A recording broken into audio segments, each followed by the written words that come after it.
All right, here's the continuation of Chapter 11 on transnational organized crime.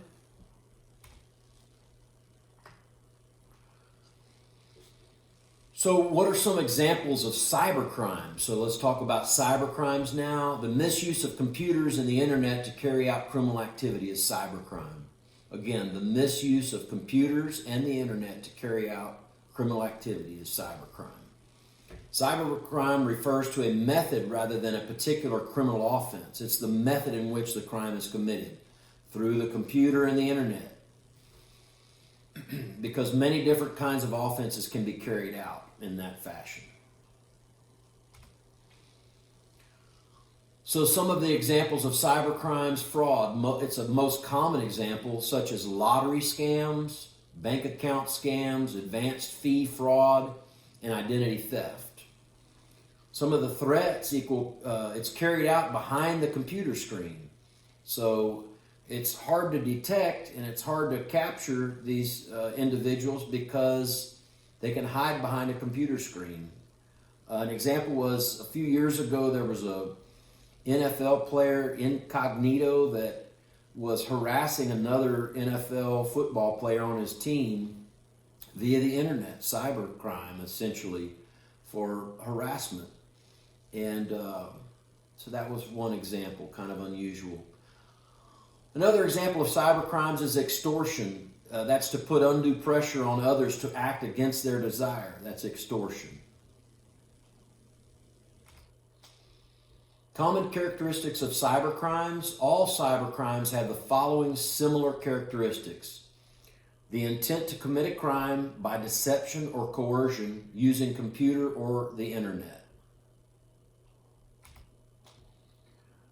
Primary objective of most cybercrimes is to elicit financial gain. Businesses are a primary target because of the ability to go unnoticed for an extended period of time before detection, generally speaking. It is also said that it can be attributed to the fact that companies must disclose financial statements which include assets, profits, and losses, making them an easy target. So individuals involved in cybercrime can look at this information and data to determine if it's worth their bother to even commit the crime. Facts: over half of all fraud committed against companies were from people on the inside. That's not uncommon. So over half of all fraud committed against companies is from people from within. So example is cooking the books, like somebody working in the certain department, maybe finance department with your company, can fudge with the books and fix the books and hide things. How does this affect companies? Well, major concerns for companies include their reputation. Theft of personal identification information can leave them liable. Theft of data. Theft of intellectual property, like licensing software and things like that. So intellectual property is like, maybe certain information that you've gained within your company that is you're privy to exclusively, and you've got a license for that, legal right to intellectual property, and or the disruption of services in general. Those are the major concerns for companies.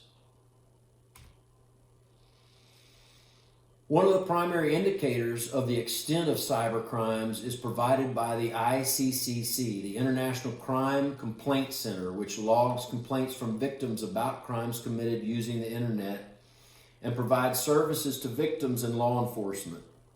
Annually, the ICCC receives over 300,000 complaints, and it's estimated that losses top $500 million.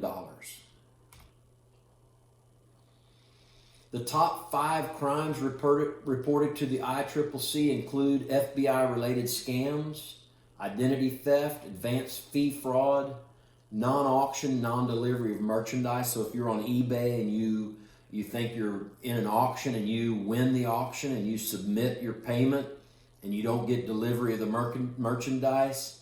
And then in other cases, overpayment fraud. So those are the 5 most commonly reported cybercrimes to the ICCC. Additional cyber crimes include romance scams. Offenders search dating services, chat rooms, and other social networking to prey on their victims. One example is a doctor I know from a local doctor,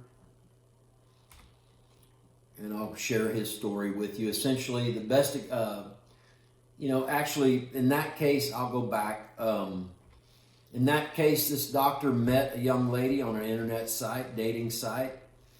As they began to date, she got closer and closer to him. Within a few weeks, she had gained access to several of his bank accounts somehow, some way, and was able to drain one of his accounts before he detected it with the help of a few lawyers and private investigators, etc. So he was taken for a couple $100,000 before it was determined that she had committed cyber fraud against him. So nonetheless, moving forward, the best example of international cooperation against, this is in response to organized crime, the best example of international cooperation against organized crime in the United Nations is the United Nations Convention Against Transnational Organized Crime. I repeat, the best example of international cooperation against organized crime is the United Nations Convention Against Transnational Organized Crime. So countries, by ratifying this document, nations commit themselves to adopting a series of measures that include criminalizing the participation in a criminal group, money laundering laws, extradition laws, mutual legal assistance, specific victim protection, and law enforcement provisions. So countries that ratify the United Nations Convention Against Transnational Organized Crimes is instructed and or required to adopt this series of measures that I've just listed. Since 2003, over 168 countries have ratified the convention. That's over three-fourths of the world's nations have ratified the convention and have bought into this idea. That's it. So we've covered all of chapter 11, and as well as chapter 10 and chapter 8, chapter 7. Those will be the chapters that we'll cover for the exam. It's going to be an open note, open book test.